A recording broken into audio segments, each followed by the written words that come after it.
Whenever I'm alone at home and there's a knock at the door, I always hope it'll be my wife, Laura. She's always forgetting her keys. Hello, my name is Steve, and you're Jack Boyd, is that right?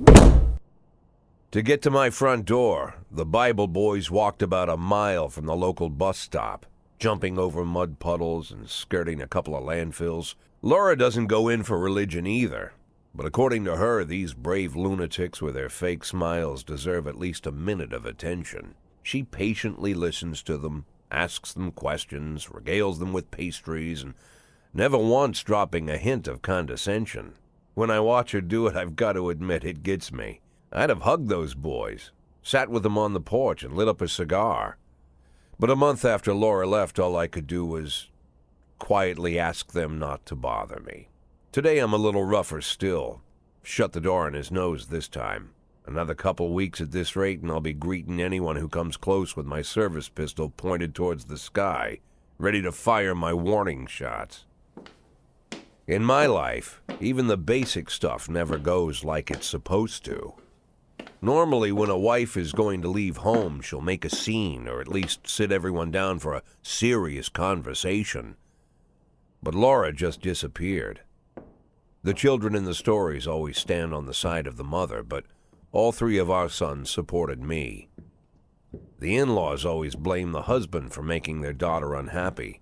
But now Sally, Laura's mother, well, we sort of have a pact. The fellow Laura ran off with is young enough to be her son. I hear he's 30 years old. Of all the possible information a man can know about his wife's lover, I get hit with that. Fortunately, Laura's mother doesn't like the way it sounds either. Sally figures this guy just thought he'd have some fun with a mature woman, but he'll be back chasing college girls before the year is out. So we have an agreement. Sally's going to track down Laura and try to reason with her, and we'll arrange a meeting. Meanwhile, I'm supposed to not do anything stupid, which of course means anything at all. It's a crazy situation. I'm the police chief, and the person I'm trusting to find my wife is an old woman armed with a phone book. But I can't afford to lose Sally as an ally. So for the moment, I had to swallow my pride.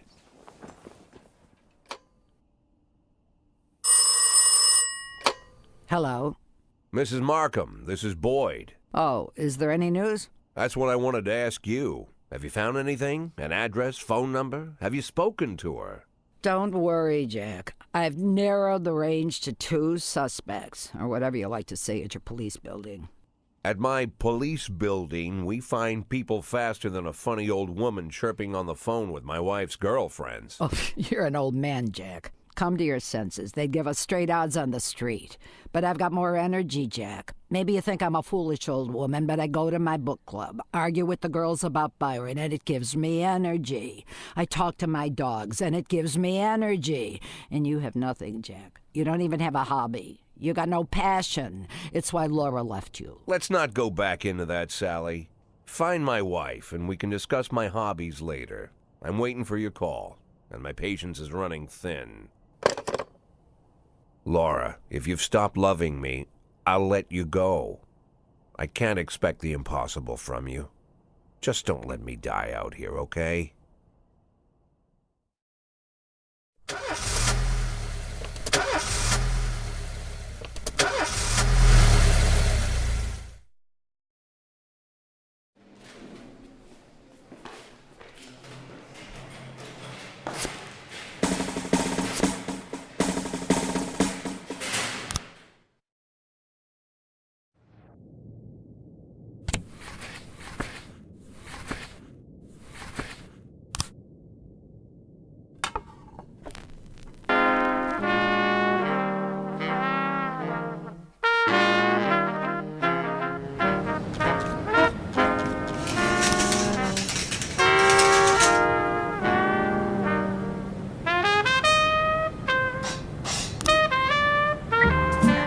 In progress.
Officer on scene. Looks like we have a situation here.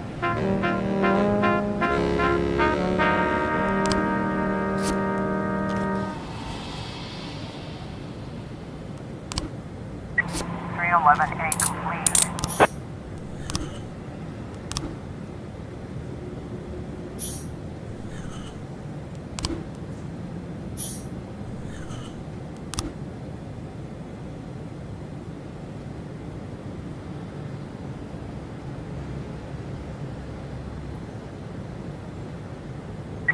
.311A complete.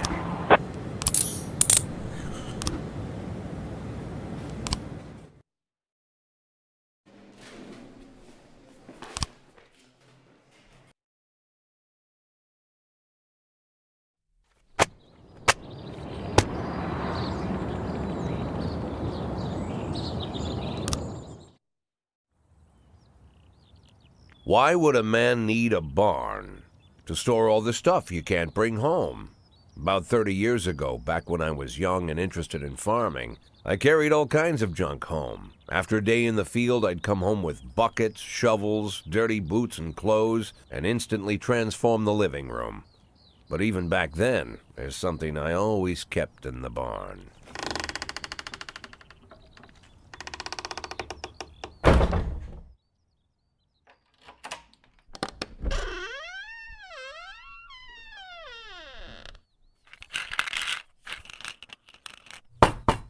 I stopped keeping my pills inside the house because every time I was about to take a triple, someone would knock on my bedroom door. Now they're knocking on my barn door. Well, fine. It's not every day that someone comes to visit your barn. In all the years we worked together, Kendrick never came to visit the house. We drank at bars, went fishing, went to the mountains, even chased off some poachers one time. But he never came for dinner with the family. We never watched football over here.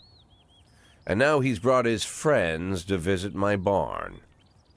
I always try to look unsurprised, like it's an everyday thing to get visitors at the old barn, especially guests with their own personal bodyguards. But Kendrick is sharp enough to see he's caught me with my pants on backwards. Sorry for the surprise, Jack. We saw you from the car. Figured we'd find you in here. I'm going in for a minute, fellas. These guys will wait outside.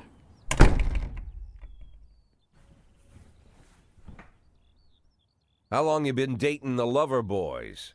They're sans people, Jack. Yeah. So now you're appearing in public with members of the mafia? Jack, I'm leaving tonight. More like fleeing. Jenny and I are taking the girls and making a run for it. Probably won't be seeing each other again. I've got new documents, a new name, a new life, everything new.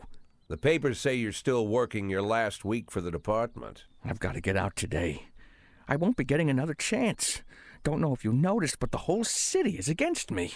You told your mafia friends about your plans. Jackie, if I don't fix everything with them in the next few hours, they're going to kill me. And not just me. My family, my relatives, God, Jack, I don't know who else.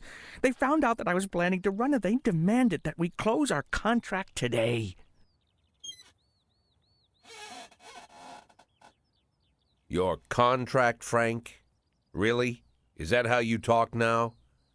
Maybe you should call in the lawyers to straighten all this out. Now is not the time, Jack, please. I have a commitment to them until the end of the year.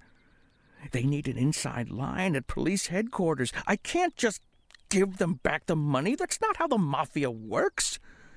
If I can't find someone I can trust tonight, I'm dead. You know me, Jack. I wouldn't ask you if I wasn't afraid they'd cut my daughters to pieces before sunrise. He's the damn fool who puts his daughters in the crosshairs in the first place. Anyone in my place would have dressed him down good. But I didn't want to pile it on. Fate's already got this guy's soul in the grinder.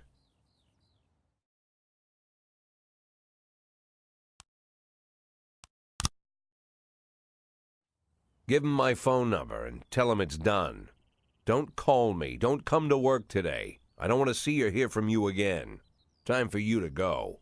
Jack, Get the fuck out of my nice cozy barn, Frank.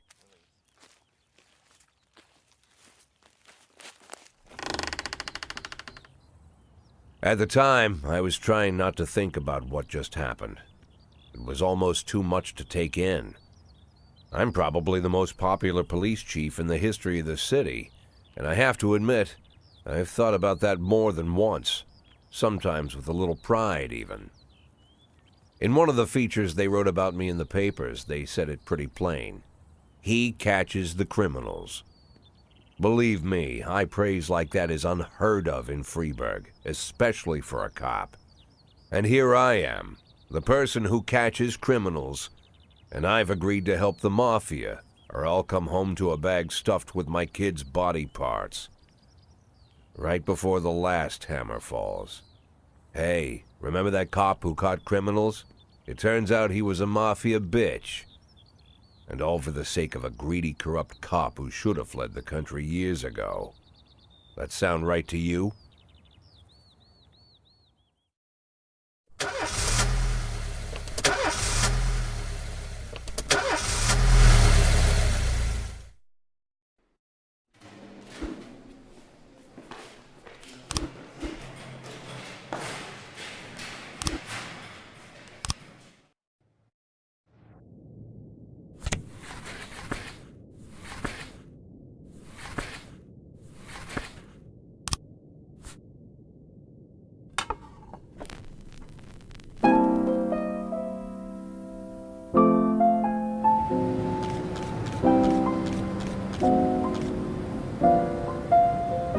Don't you leave me here.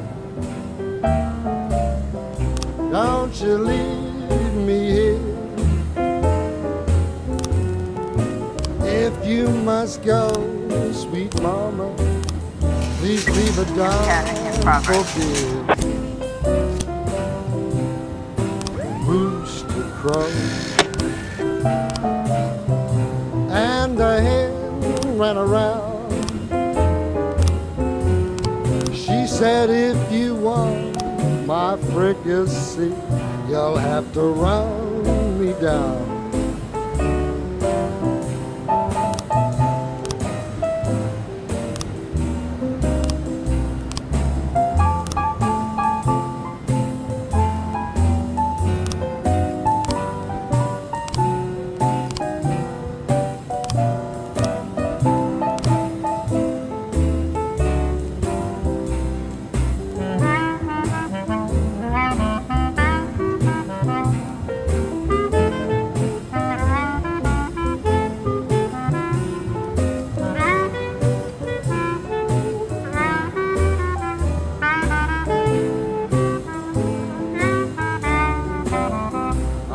Alabama bound. Alabama bound. 910 I progress. followed you round from town to town. I'm Alabama bound. Don't you leave me here.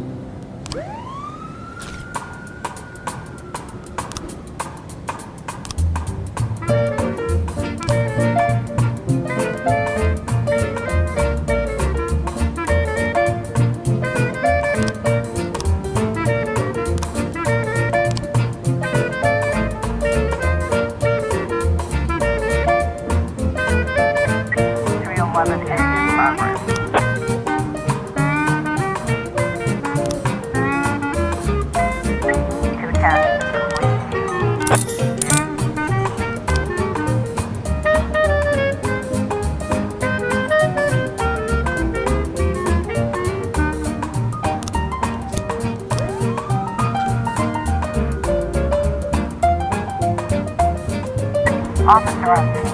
Looks like we have a situation here.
Mr. Boyd, there was a man here earlier.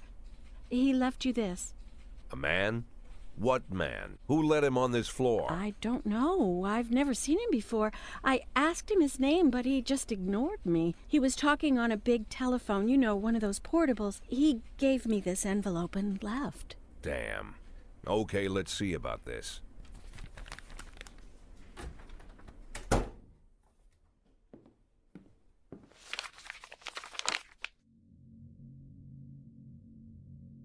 Of course, they could have shot them the second they took the photo, but I knew Kendrick and his family were all right. Either way, the message was not that they got out. It meant that I was in. My servitude to the mafia had begun. I'd only been in my new position 5 seconds, and I already knew why Kendrick called it a contract. You sound doomed if you call it what it is. A curse. Boyd. Good morning, Jack. I believe you just received my message. Who am I speaking with? Oh, I'm sorry. I forget some people don't recognize my voice. But I assure you, Jack, if I was sitting right there in front of you, you'd have no trouble recognizing me. Like I was a member of your family. Even better than a wife, perhaps. A wife can betray you. No man is immune. I don't talk to people who don't tell me their names. Oh, Jack, don't be so childish. You're too old to run away from strangers. Yes, we both are. And in our old age, friendship becomes rare and all the more precious. But of course, we must work with new people and find out new names. So if you insist, Jack, let us formally meet. Hello, Jack Boyd. I'm Christopher Sand. Wonderful, Mr. Sand. And what is it you do for a living? Oh, you'll soon find out all about that. Well, you'll learn much more than a simple policeman could ever expect. You're a simple policeman no longer, Jack. Don't turn off your phone. You start today.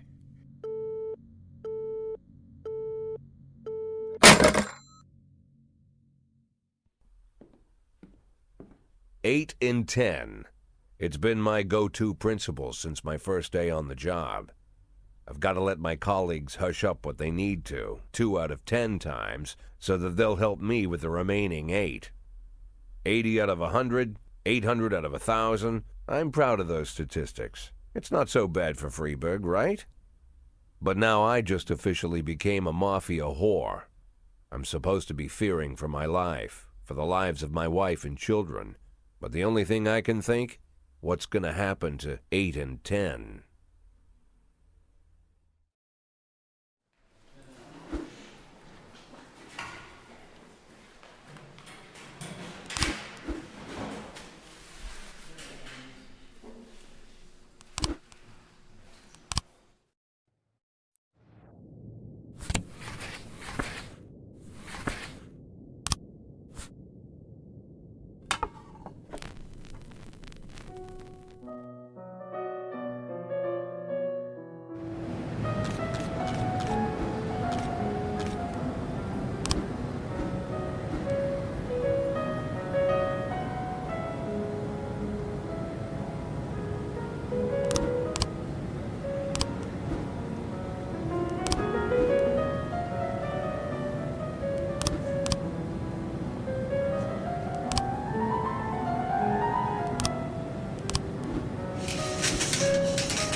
410A in progress.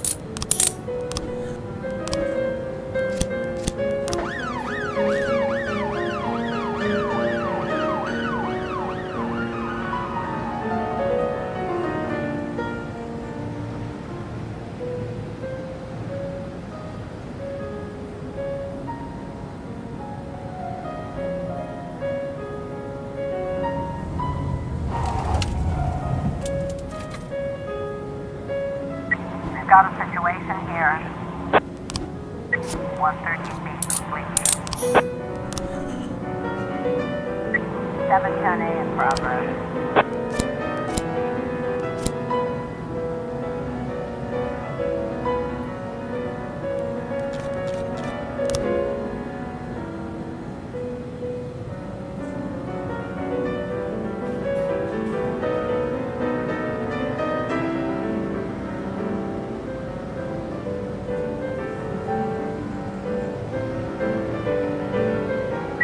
Seven ten eight.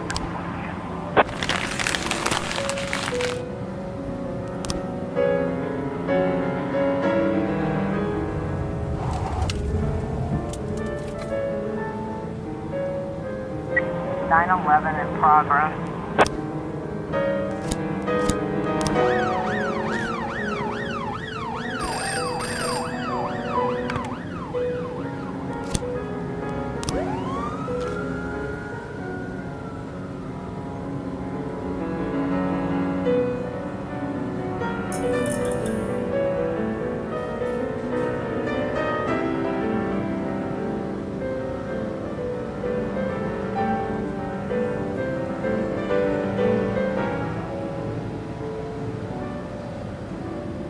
Nine 11 complete.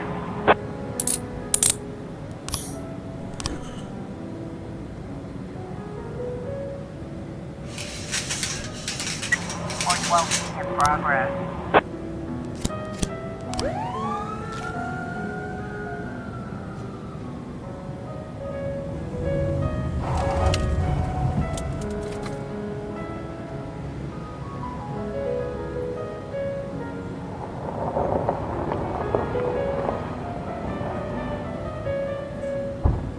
We've got a situation here.